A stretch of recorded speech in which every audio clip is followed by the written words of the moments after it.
All right, good evening.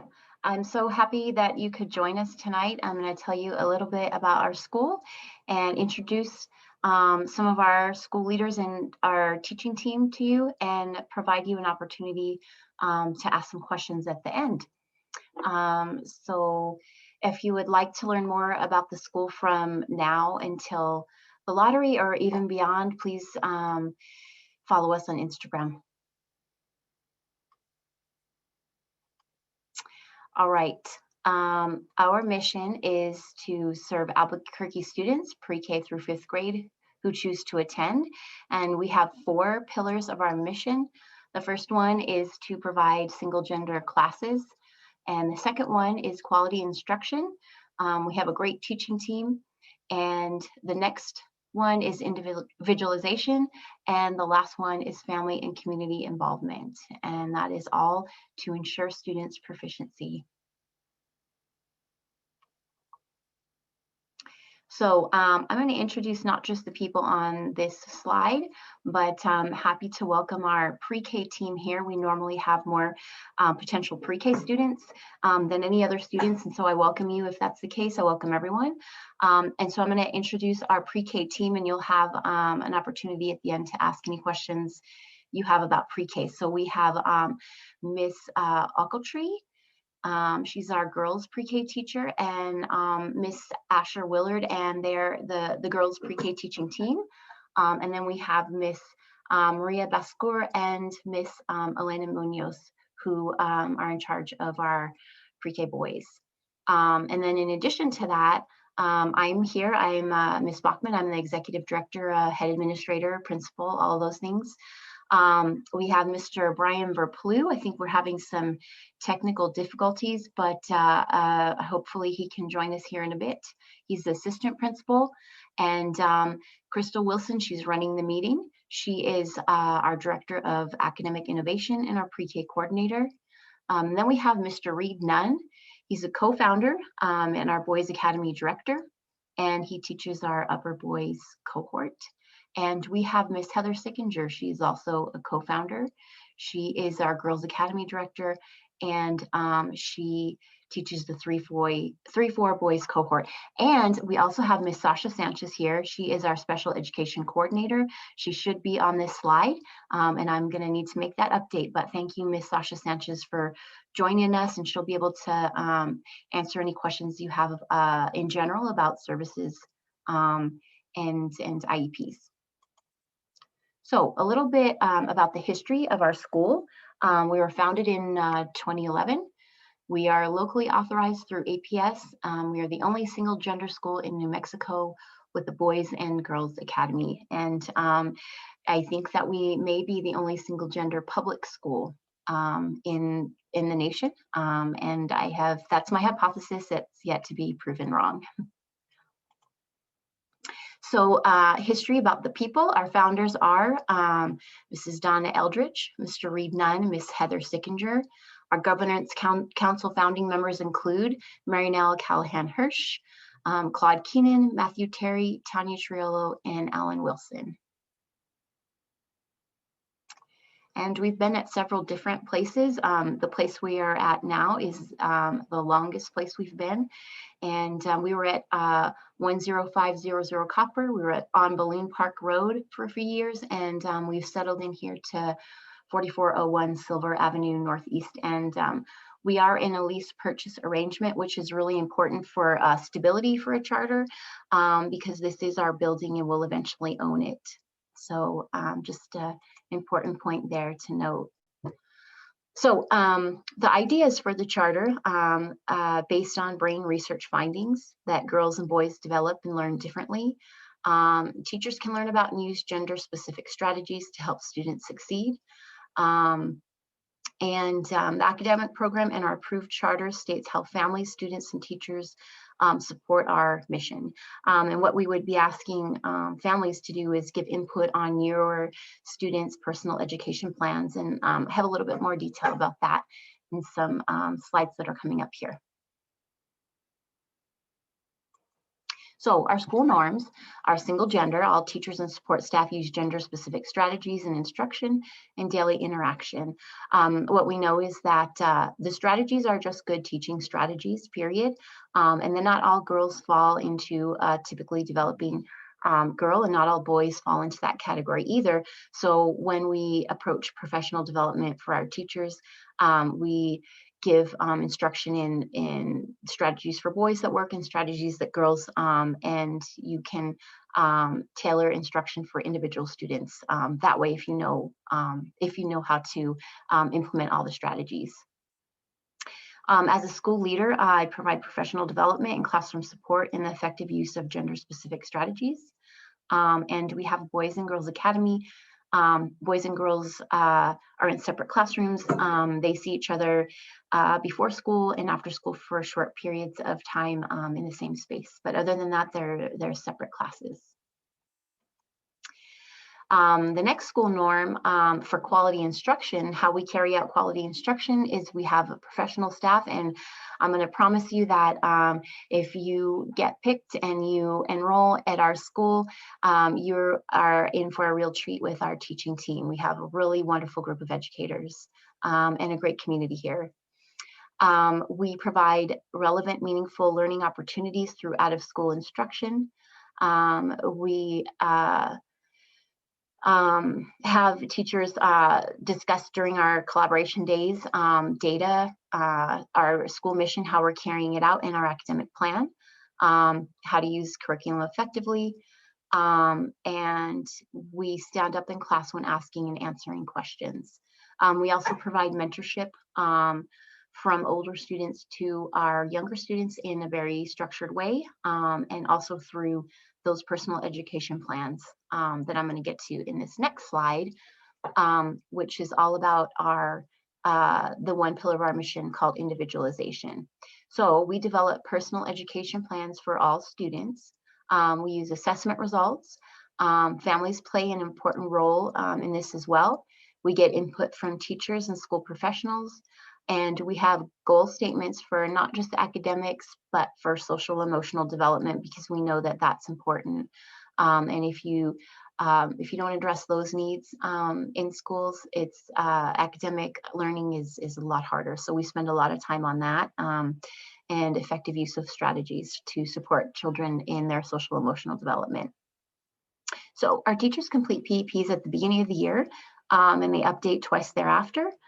And teachers and administrators provide opportunities for students to learn with their academic peers, which means that if your student is a lower or higher performing in one subject area, we will place them with another teacher in another class so that they can either have their learning extended or supported in the way that meets their needs best. So that's why it's really important for families to give us input on those PEPs. The next pillar is for community, and the norms are that we treat staff, students, and all visitors with kindness and respect.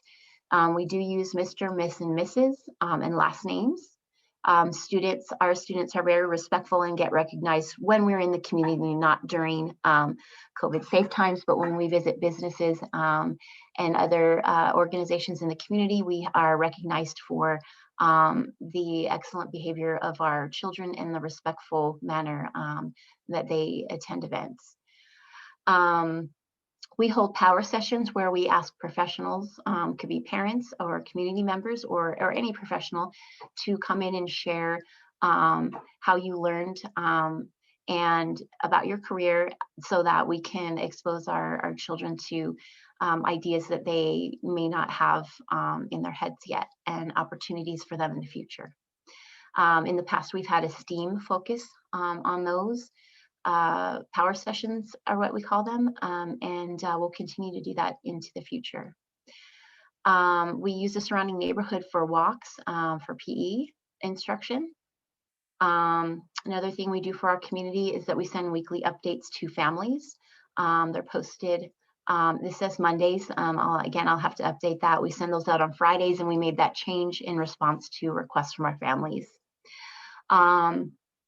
So teachers know about our handbooks and attendance and all of those things.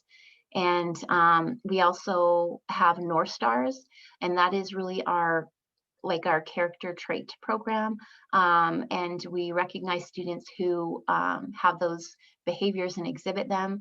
And we also teach the 7 habits as well. And we use the word cohort. You've heard me talk that way. And we use the word cohort because we don't always have a true 3rd grade class or 4th grade class, because we really want our students to learn with their academic peers. And so they're not always with their grade level peers all day long. So I mentioned North Stars. These are our character traits that we work on recognizing in our community: hard worker, honesty, protector, respectful, sacrifice, and integrity. And if you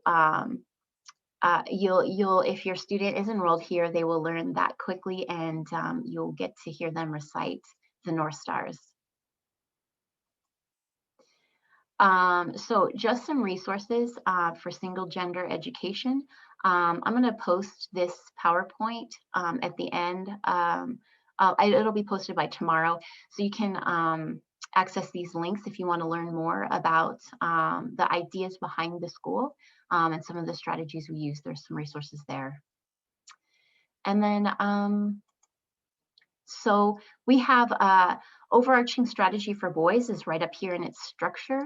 And you can see there's a list of things there that that we try and use strategies for boys that work really well. And then I'm going to show you the slide for girls as well. Their overarching strategy is connections, and kind of everything here falls into that. And I'm going to pause talking for a minute, and I'm going to ask Mr. Nunn if you could just talk a little bit about what you would see in a boys' classroom, and then I'll have Ms. Sickinger say a few words about a girls' classroom. So go ahead, Mr. Nunn. All right, we're back live. So we kind of treat these for the remote learning. Obviously, it's a little bit different working online and using these boys' strategies, not in an actual live classroom. But we're back at it. So visual tools and organizers are basically graphic organizers. Boys tend to need a little bit of direction in keeping their information organized. Rapid fire questioning. We drill facts and vocabulary using a system where the boys have up to 3 seconds to answer. It's motivating. We use competition with it, which is a little bit further down in the list. And the boys really enjoy that in practice, so they get faster and better at whatever we're working on. We do stations. Most boys, we max out at about 45 minutes in my class. And obviously for younger learners, it's a little bit shorter. But we don't try to do anything longer than 45 minutes continuously without some sort of break. So that's kind of where stations come in. Side by side is used when you have an upset or angry boy. It's much easier to talk to a boy side by side than it is face to face. A lot of times you may have heard the example, look at me when I'm talking to you, or look me in the eye.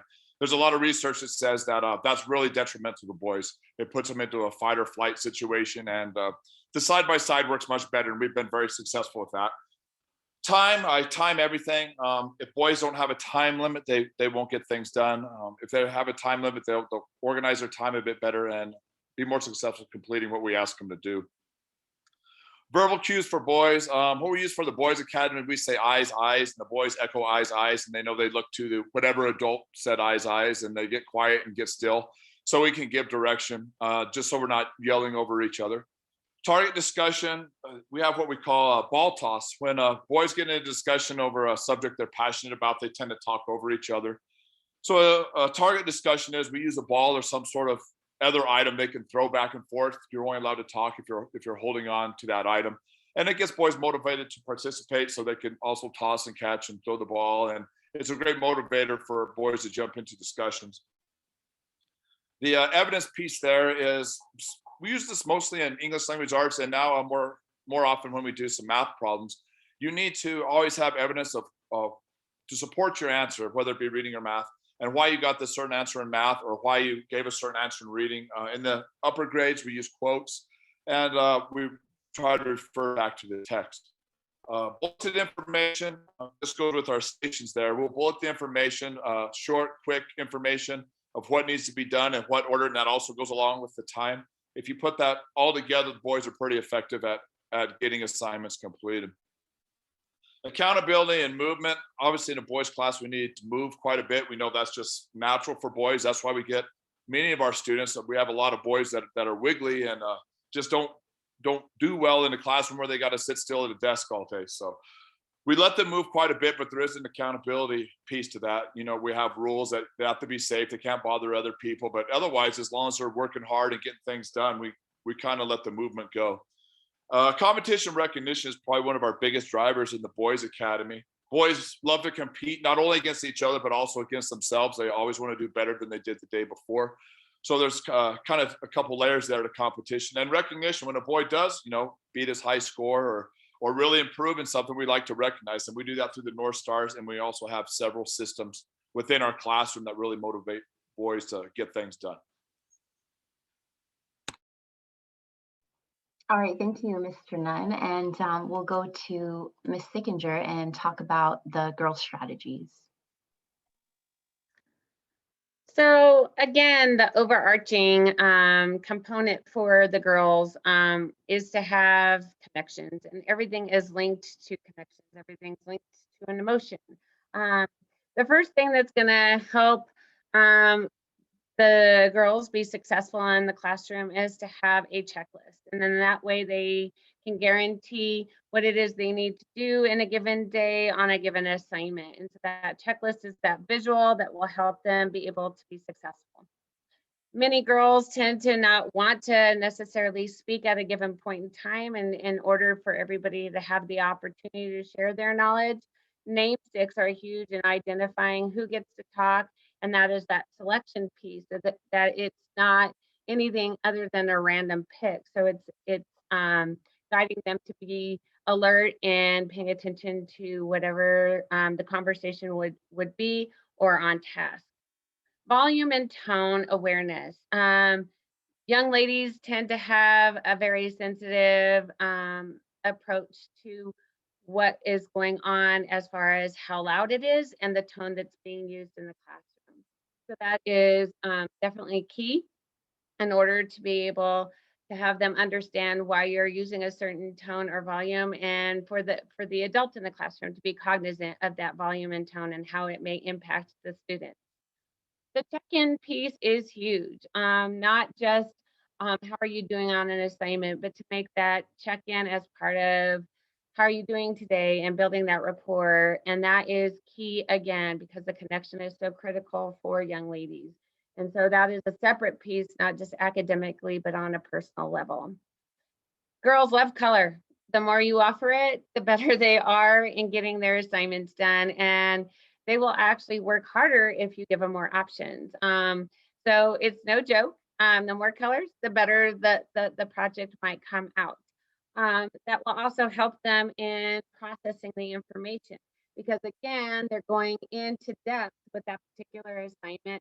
And if they have the option to use multiple colors, then they will spend more time in that process of getting that information into their head, is even more of an impact. Responding to questions, that kind of goes back to the whole name stick and selection piece, to where you select a young lady to respond to a question, and then you pick a stick, and then they have the ability to respond. It also is another way where they also work in groups, and that ties into the community building.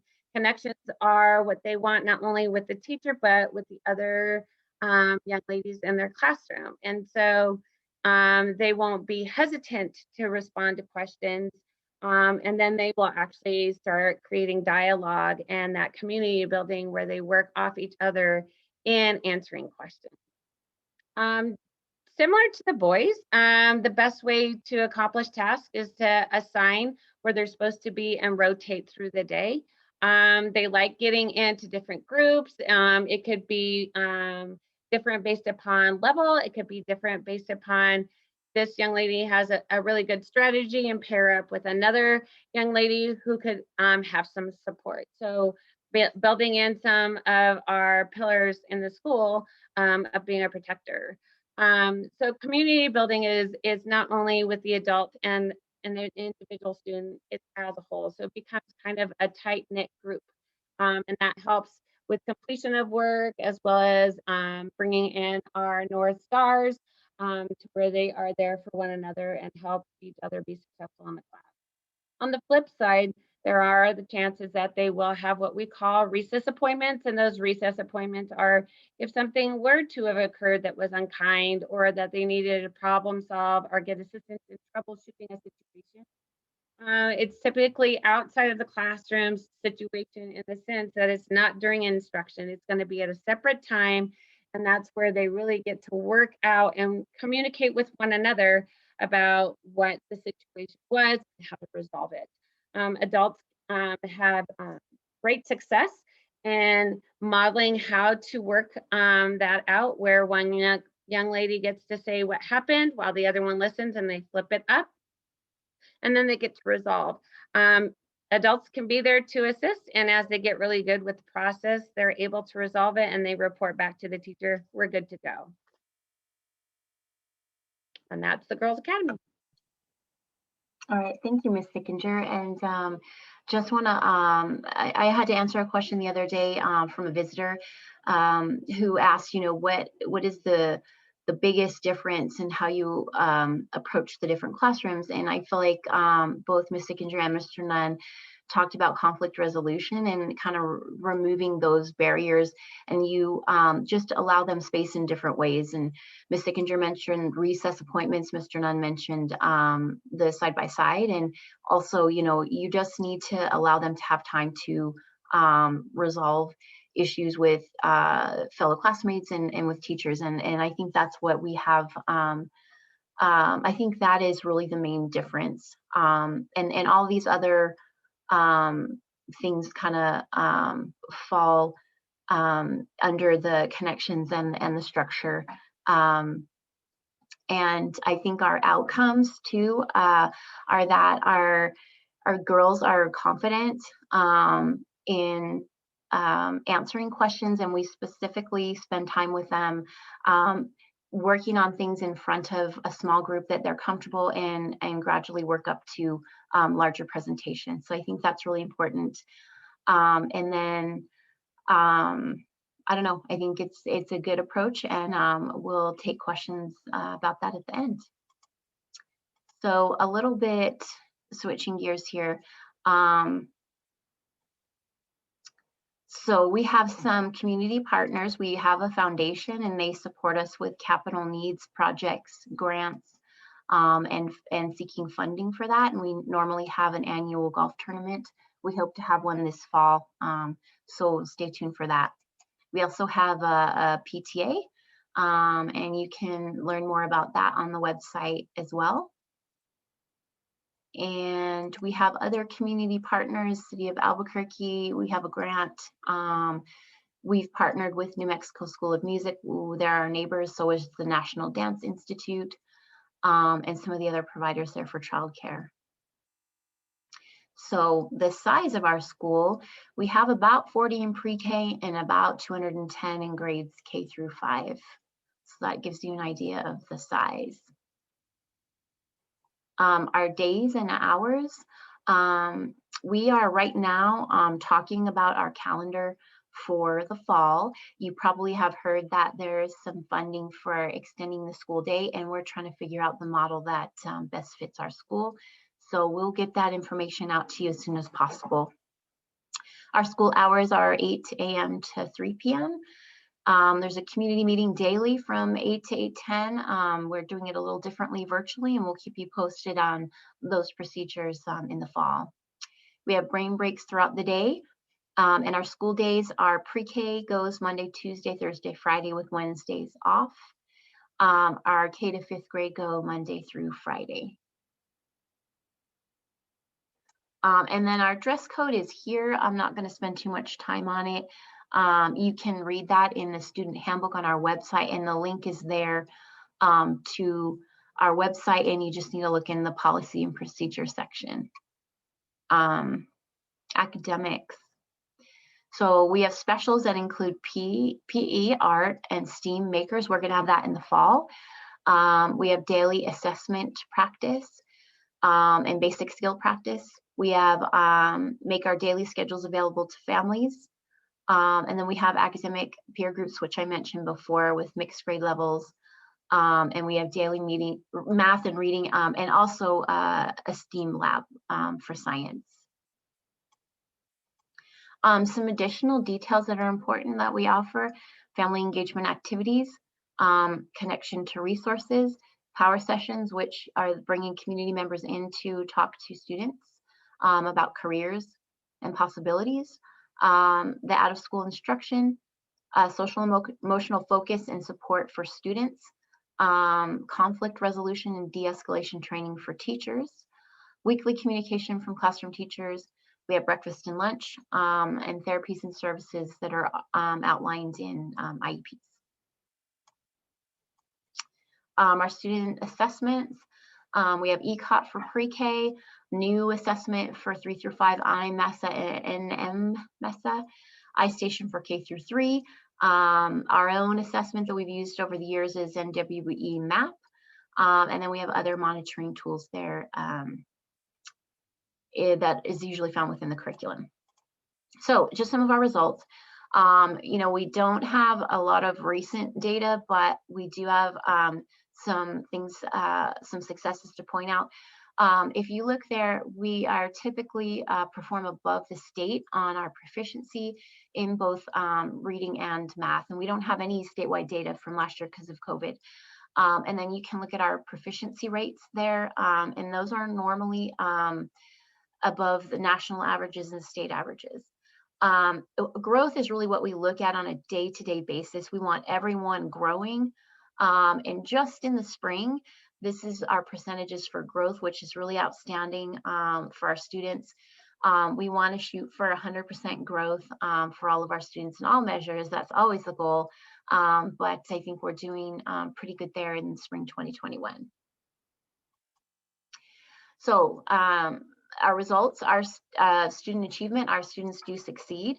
We have 70+ growth rates for our lowest performing and highest performing groups. We have higher than average growth and proficiency rates for students with disabilities. We have a 91% growth rate for English learners. 80% of students are working to meet their social emotional goals by this January. In 6 out of 7 measures, our boys and girls perform within 10% of each other. And that's important to our mission. And then we have a higher than average performance on the state assessment, which I showed you in the previous slide. Some recognition: we're an A-rated school. We're ranked in the top 5 best elementary schools in Albuquerque, ranked first in teacher quality in Albuquerque, 5 TESOL certified staff, 3 special education licensed staff. We have a Milken Award winner and 2 school founders on staff. So the real information here. Lottery. Family notification process is a phone call and then a follow-up email, and you have 24 hours to respond. Pre-K is first come, first served. We are doing the pre-K lottery from April 19th through the 23rd. And for K-5, whoops, see here.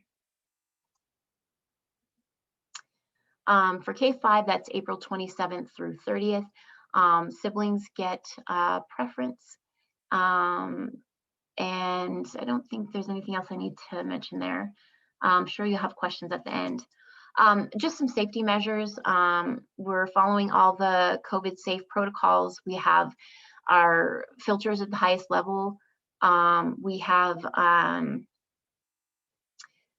education daily on the processes. We've have procedures that we follow, and really a written schedule for use of hallways and bathrooms, etc. We train staff. We have sanitation stations, plexiglass barriers, and we have individual student supply packets to stay at desks, and we don't have any shared supplies right now during this time. All right, so for question and answer, just a little bit of a refresher, the lottery list. Miss Julia Weeks is going to answer any questions you have about that. Anything about Girls and Boys Academy, Mr. Nunn and Miss Sickinger. And then we have the pre-K team here. Registration and tours is Mrs. Weeks is with us, and Miss Saylor Schroff is someone that you will interact with when we do actually are able to do tours again. For special education, that's Miss Sasha Sanchez, and food services for Mrs. Weeks. So gonna pause for a minute, and Miss Wilson, do we have any questions so far? I do not see any questions, and I did just remind all attendees to use the Q&A feature to ask us any questions. Okay. One just came through. I'm not sure if I missed this, but does the school serve any breakfast, lunch, or snacks? Yes, we serve breakfast and lunch.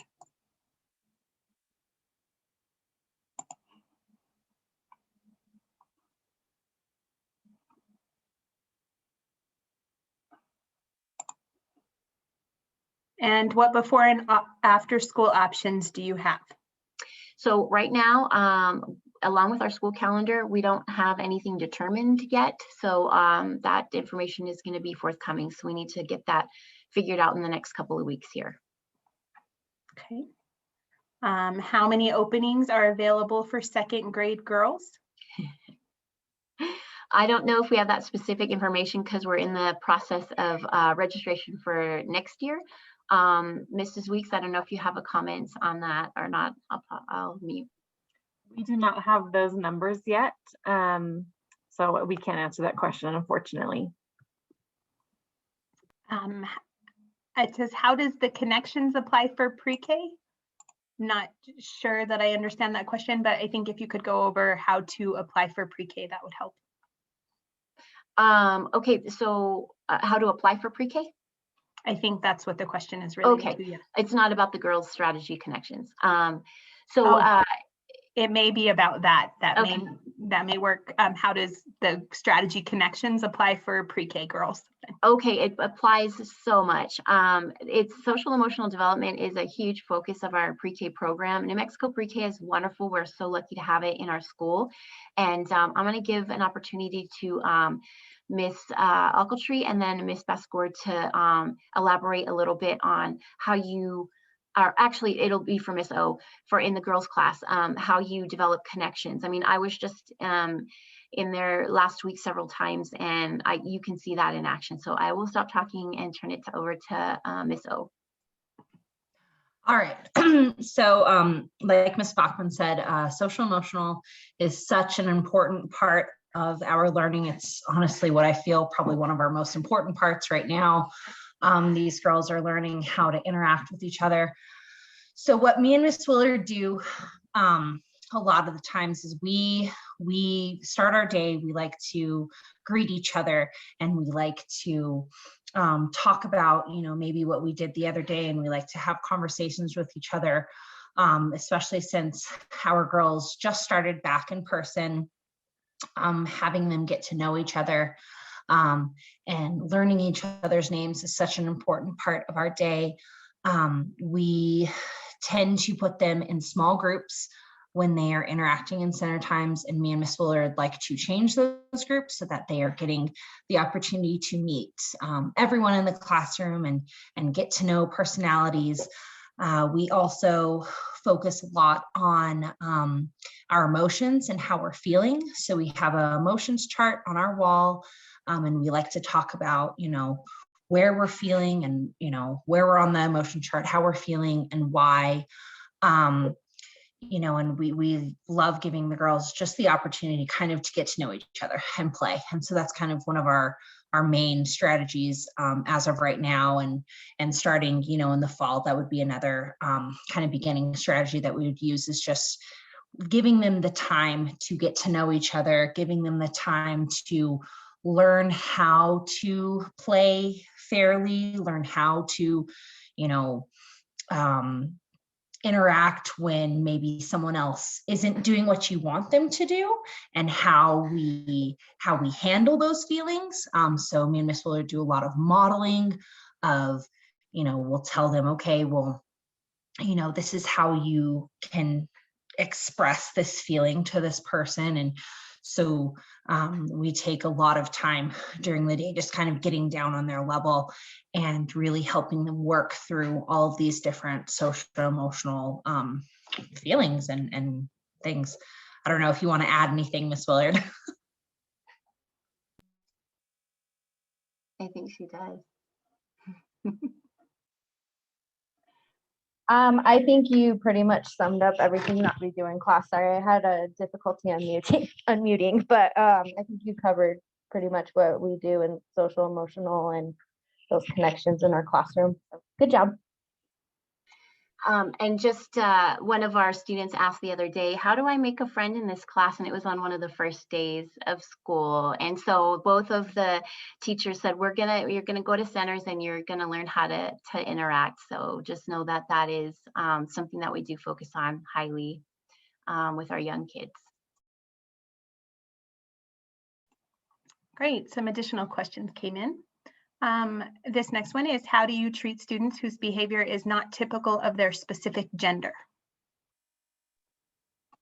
So that's why I wanted to make a point of talking about that. Teachers get trained in all the strategies, and we do know that some girls aren't typical like what the research shows. You know, there's a margin of girls who don't, and there's a margin of boys who don't. And so that's why we approach it as a holistic, good strategies for teaching, and we train teachers in both of those strategies. So I think it comes down to the individual PEPs.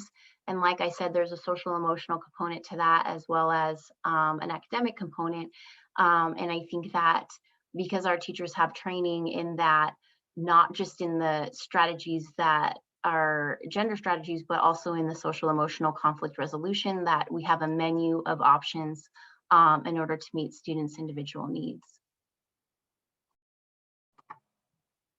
Thank you. Another question is, do children ever interact with the opposite gender?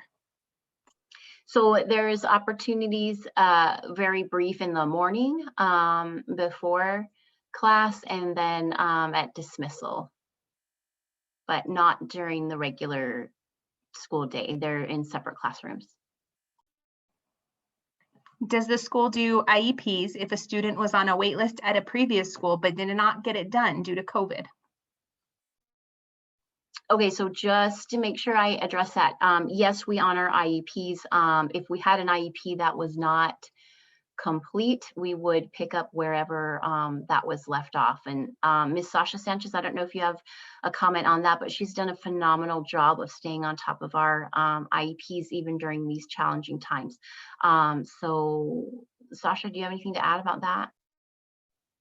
Yeah, I'll just say that whether they were at the beginning of the evaluation process or close to having their IEP written, we'll pick up wherever your former school left off and get it done when you get to us.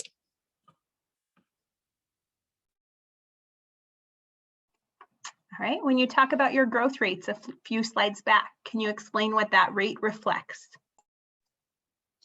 So that rate reflects on each of those measures, how many of our students have shown growth on that particular measure. So it was for math, 68% of our students, I think, was one of the measures showed growth.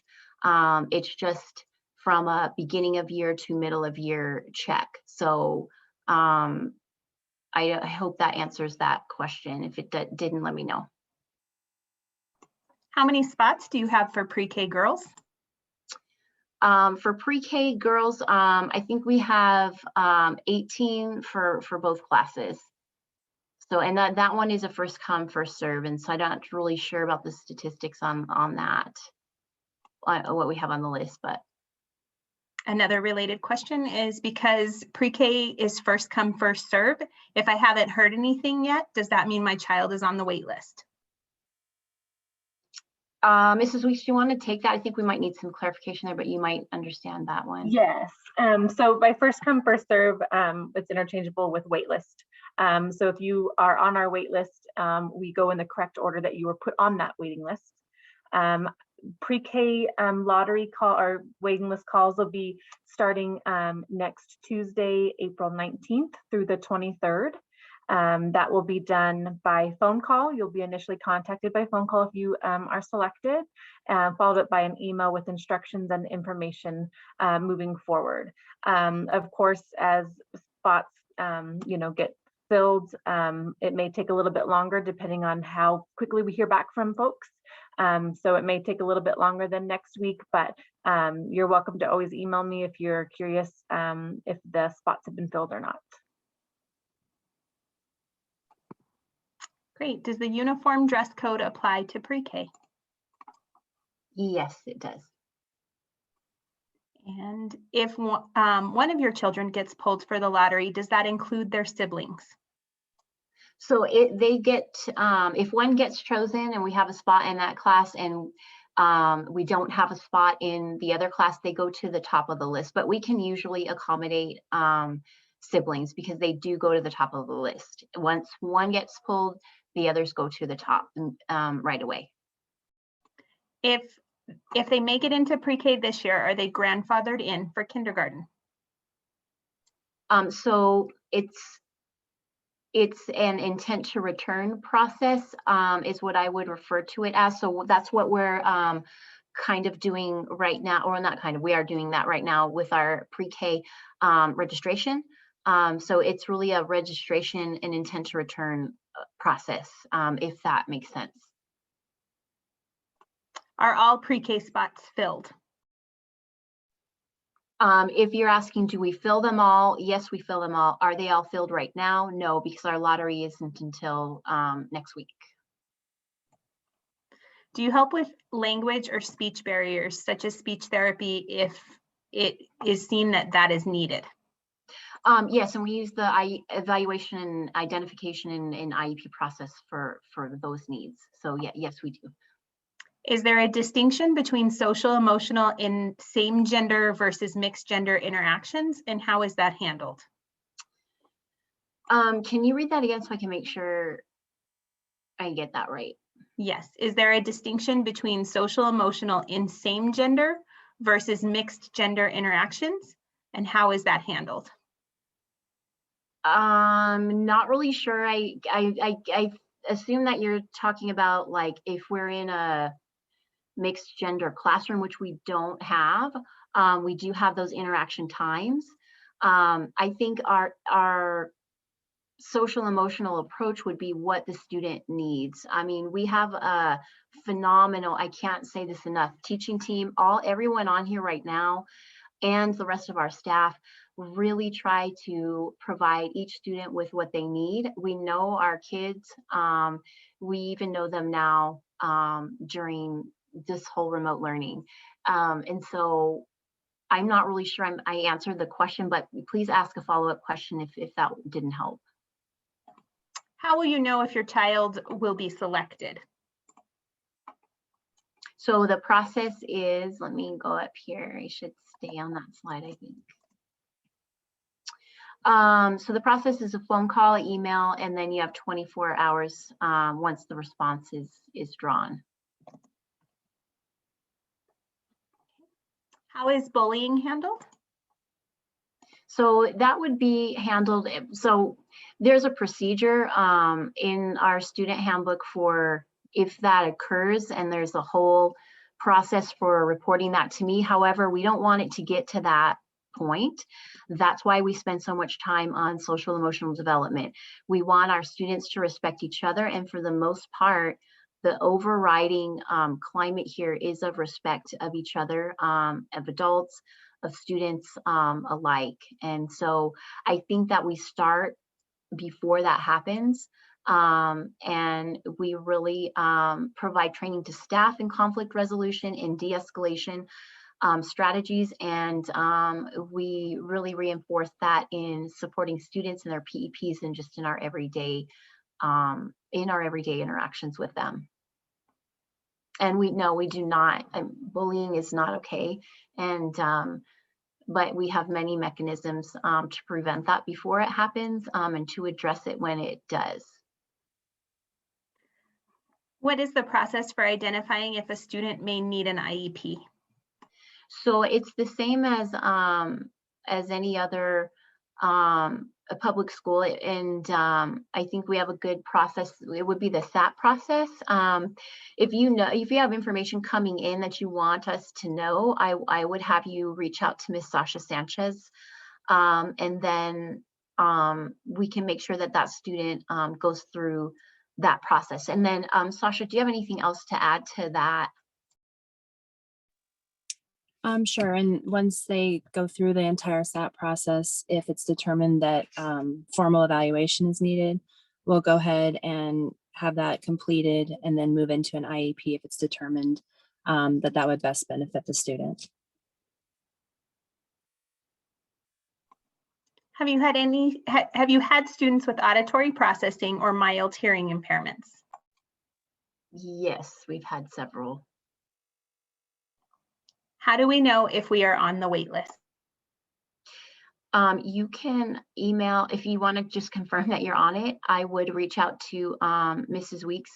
Could you put your, are you able, Mrs. Weeks, to put your contact info in the chat for people to see? Okay. How many girls do you already have on the list for pre-K?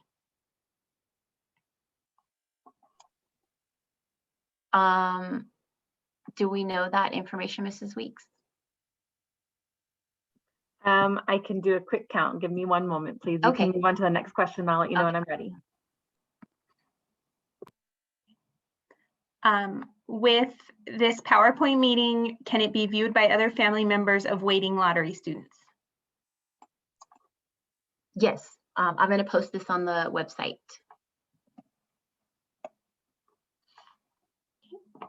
Do you follow the same APS calendar? We try our level best to do that. And for the most part, I think our calendar looks very similar to the APS calendar. The item in question is going to be, I don't know if APS is going to add extended day or not, so that might look a little different. But as far as the days off, yes, we try to follow that because we know that siblings attend APS schools as well. So, is there any physical education classes? yes, our specials are PE, art, and then STEAM maker, which is going to be like a STEAM lab. Great, and just circling back to that question about how many girls do we have on our pre-K list? So currently we have 33 girls on our pre-K wait list, and we have 38 boys on our pre-K wait list for this next school year. Is pre-K still 4 days a week? Yes, Monday, Tuesday, Thursday, Friday. Wednesdays are off.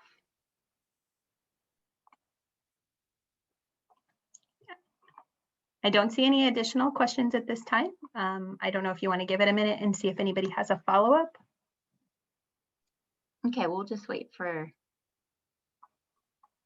another half minute or so.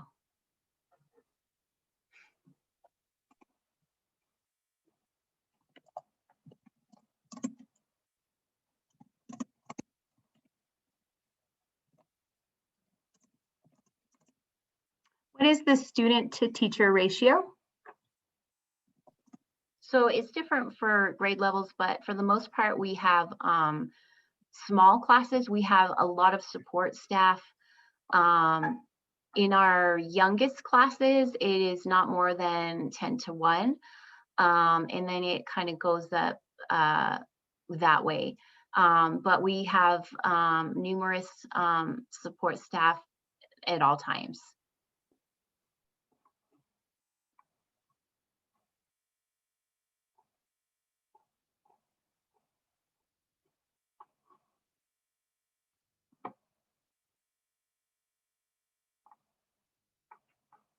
Has this 2021 year spots already been filled for pre-K? Yes, for this current school year, we don't have any openings or today.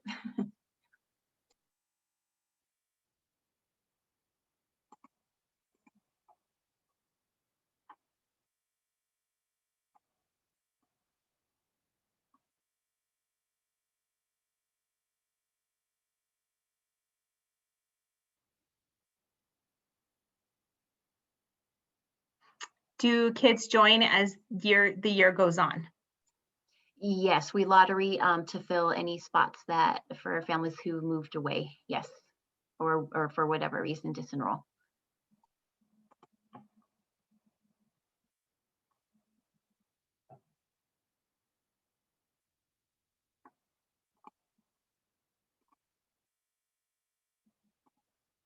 And do you offer transportation? We do not.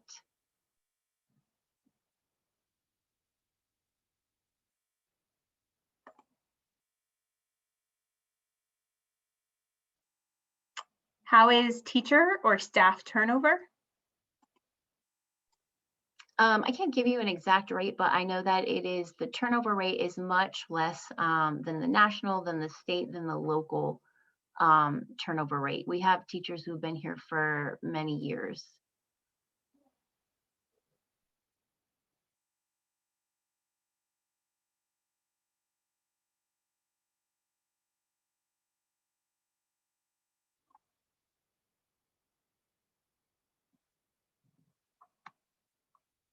And what happens if there is a positive COVID case among a class?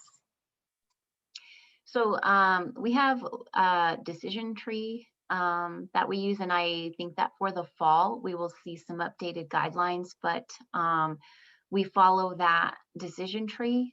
So I can't give an exact answer for that, but just know that we do have very tight processes and procedures in place for in case that would happen.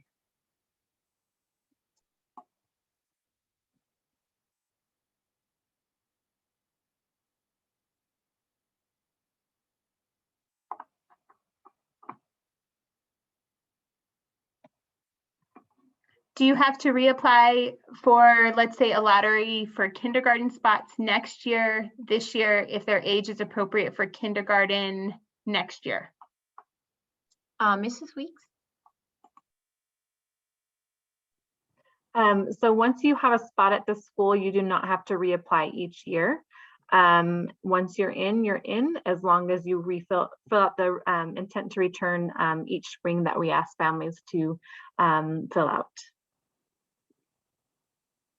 And will masks be required for students for next school year? I wish I had an answer to that. If they're required by our toolkit that's put out by the New Mexico Public Education Department, then we will need to follow those guidelines. I wish I could say that I knew for sure.